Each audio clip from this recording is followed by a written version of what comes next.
Hello guys. तो आज से हम लोग स्टार्ट करने वाले हैं कॉटलिन का कोर्स सीरीज़। और सबसे पहले तो ये कोर्स किन लोगों के लिए है?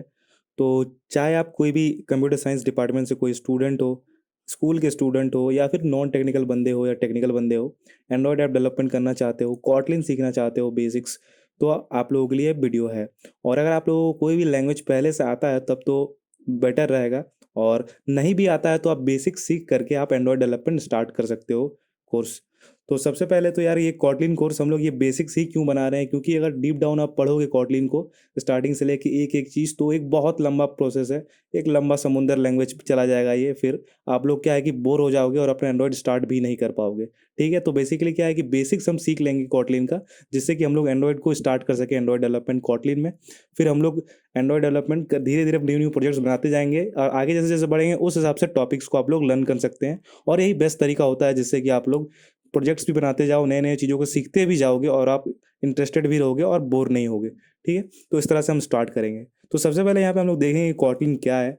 बेसिकली कॉटलिन एक ऑब्जेक्ट ओरिएंटेड प्रोग्रामिंग लैंग्वेज है, और ये जो है फंक्शनल प्रोग्रामिंग भी सपोर्ट करता है। ठीक है, तो अगर आप लोगों को किसी को समझ नहीं आ रहा है कि ये ऑब्जेक्ट ओरिएंटेड प्रोग्रामिंग लैंग्वेज क्या होता है, फंक्शनल प्रोग्रामिंग क्या होता है, तो आगे एक दो वीडियोस आने वाले हैं ऑब्जेक्ट ओरिएंटेड प्रोग्रामिंग के ऊपर, तो उसमें मैं बता दूंगा क्लियरली। ठीक है, तो सबसे पहले यार कि एक इतना पता चल गया कि आप लोगों की एक कॉटलिन एक प्रोग्रामिंग लैंग्वेज है जिसको हम लोग यूज़ करते हैं डेवलपमेंट के लिए और काफ़ी सारी चीज़ों के लिए। मोस्टली हम लोग इसको डेवलपमेंट के लिए ही यूज़ करते हैं।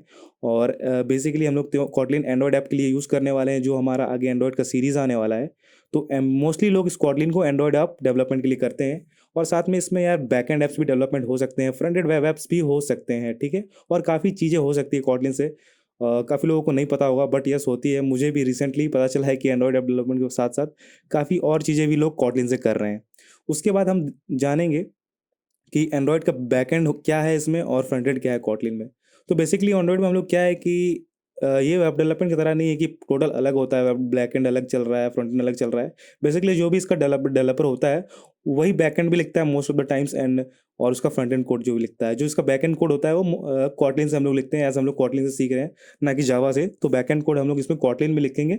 और जिसका जो यूआई होता है एज अ, जिसमें हम लोग जिसको फ्रंट एंड भी बोलते हैं, तो इसमें क्या है कि जो यूआई डिज़ाइनिंग होता है एक अलग ही यूआई है उसका, डिपार्टमेंट है जहाँ पे लोग डिज़ाइन करते हैं। बट जो कोडिंग होता है इसका, उसको हम लोग दो टाइप में करते हैं, या तो एक्सएमएल में करते हैं लोग, या कंपोज में करते हैं।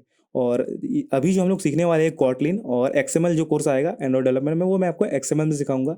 और हम लोग बात करें इंडस्ट्री को, तो फिलहाल जो इतने भी बड़े बड़े कंपनीज है अभी भी एक्सएमएल ही यूज़ करते हैं। कुछ कुछ कंपनीज हो हैं शायद से जो कंपोज पे आ रहे हैं, धीरे धीरे शिफ्ट हो रहे हैं, बट एक्सएमएल बड़ी बड़ी कंपनीज अभी भी एक्सएमएल ही यूज़ करते हैं। और हम यहाँ पे बात करेंगे अब डेटाबेस की। तो एंड्रॉइड में जो जैसे फ्रंट एंड बैक एंड से जो डेटाबेस आता है वो होता है इसमें SQLite का, और रूम डेटाबेस, और काफ़ी जैसे मोंगो डीबी वगैरह हो गए, वो सबको भी आप इम्प्लीमेंट कर सकते हैं। अलग अलग तरीके होते हैं, बट बेसिक तरीका है डेटाबेस यूज़ होता है वो है SQLite, SQLite का। ठीक है, अब ये जो एंड्रॉयड ऐप्स का डेवलपमेंट है, ये एक ऑफिशियल ऐप बन चुका है कॉटलिन, जिसको जो गूगल ने ऑफिशियली स्टेटमेंट दे दिया था 2019 में कि कॉटलिन जो है एंड्रॉयड का ऑफिशियल लैंग्वेज डेवलपमेंट हो चुका है। सो अब हम लोग बात करते हैं कि एंड्रॉयड जो है इसको कॉटलिन हम लोग इसको इंस्टॉल कहाँ करेंगे और कैसे इसको यूज़ करेंगे। तो कॉटलिन इंस्टॉलेशन के लिए सिंपल सा है, आप एक आईडी डाउनलोड कर सकते हो, आइडियली जो है इंटेलिजे आइडिया, या फिर आप एंड्रॉयड स्टूडियो। तो एंड्रॉयड स्टूडियो बेसिकली हम लोग डाउनलोड करेंगे ही आगे, जैसे ही हमारा ये बेसिक्स ऑफ कॉटलिन खत्म हो जाएगा।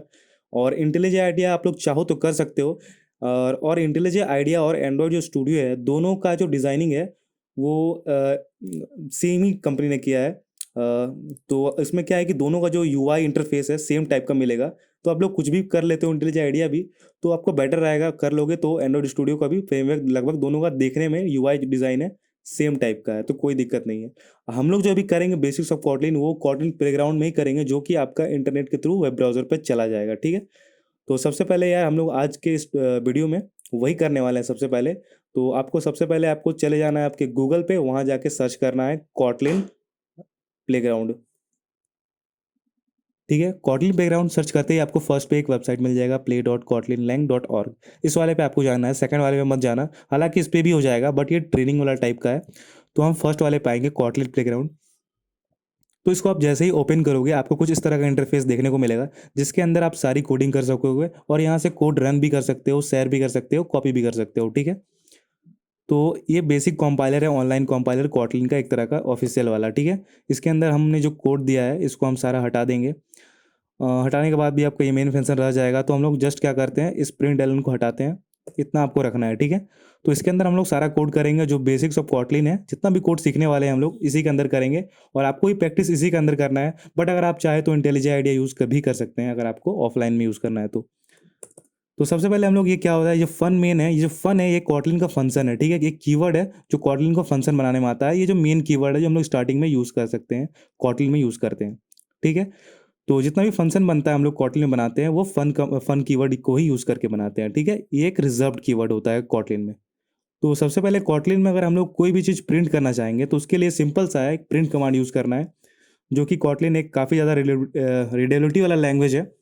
तो इजी लैंग्वेज है एक, तो इसमें सिंपल प्रिंट टाइप करना होता है आपको, पैरेंथेसिस लगाना पड़ता है, उसके अंदर डबल कोमा लगाओ, और इसके अंदर जो भी आप टाइप करोगे वो प्रिंट हो जाएगा। तो अभी मैं यहाँ पे हेलो वर्ल्ड टाइप करता हूँ और इसको हम रन करके देखते हैं।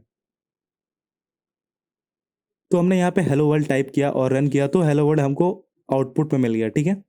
इसी तरह से एक और लाइन हम लोग यहाँ पे प्रिंट करते हैं। यहाँ पे मैं प्रिंट करता हूँ अपना नाम और 1 2 3 लगा देता हूँ, ठीक है, 1 2 3 4। चलो इसको हम लोग प्रिंट करेंगे। तो अब देखो ये भी प्रिंट हो चुका है, हेलो वर्ल्ड, और इसके बाद जो वर्ल्ड यहाँ पे ख़त्म हो रहा है उसके बाद कोई भी स्पेस नहीं है। सो हम 1 2 3 4 ये टोटल एक लाइन में प्रिंट हो रहा है, ठीक है। जो भी हमने स्टेटमेंट लिखा अलग अलग लाइन में, बट ये प्रिंट एक लाइन में हो रहा है।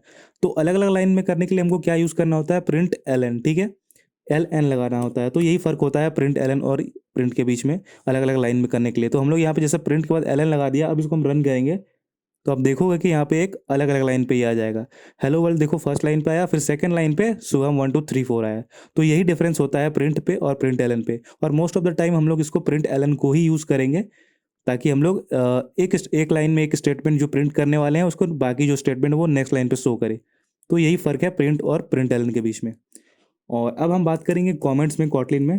तो जिनको पता है कि कमेंट्स क्या होता है, पुराने लैंग्वेजेस यूज़ कर चुके हैं और कोई भी प्रोग्रामिंग लैंग्वेज, तो जो कॉटलिन में कमेंट्स यूज़ करते हैं वो डबल स्लैश से करते हैं, ठीक है। और जिनको नहीं पता है कि कमेंट्स क्या होते हैं कॉटलिन में, उनको मैं समझाता हूँ। कमेंट्स का मतलब कोई भी प्रोग्रामिंग लैंग्वेज में बस यही होता है कि आप जो लाइन लिखोगे, रैंडमली कुछ भी चीज़ लिखोगे, वो चीज़ जो कंपाइलर है, आपका कोड बेस है, वो इसको इग्नोर कर देगा। बेसिकली जब कोड लिखते हो, कुछ भी बनाते हो, उस लाइन का मतलब कोई मतलब नहीं रह जाएगा, वो बस ऐसा ही लाइन होगा जो इग्नोर होगा, मतलब उससे कोई फ़र्क नहीं पड़ता, ठीक है। तो और इसको आप बोलोगे क्यों यूज़ करते हैं, इसको हम लोग इसलिए यूज़ करते हैं ताकि अगर आप कोई लंबा कोड लिखते हो, कुछ याद रखना है आपको, बेसिकली कुछ बताना है किसी को, तो हम लोग यहाँ पे कुछ भी कि जैसे कि लिखता हूँ, ये मेरा प्रिंट कोड है, ठीक है, प्रिंट कोड है।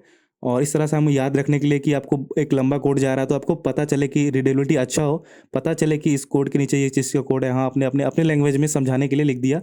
बेसिकली ये कोई लैंग्वेज नहीं है कॉटलिन या फिर कोई भी प्रोग्रामिंग लैंग्वेज, ये मैंने अपना लैंग्वेज यूज़ किया, ह्यूमन लैंग्वेज, ठीक है, समझाने के लिए या किसी को दिखाने के लिए या खुद को समझने के लिए, समझाने के लिए, ठीक है। तो इसलिए यूज़ करते थे। तो अभी मैं इसको ऐसे लिख देता हूँ, और ऐसे मान लो मैंने कोड लिखा है, इसको मैं रन करूँगा तो यहाँ पे मुझे एक एरर आएगा, ठीक है।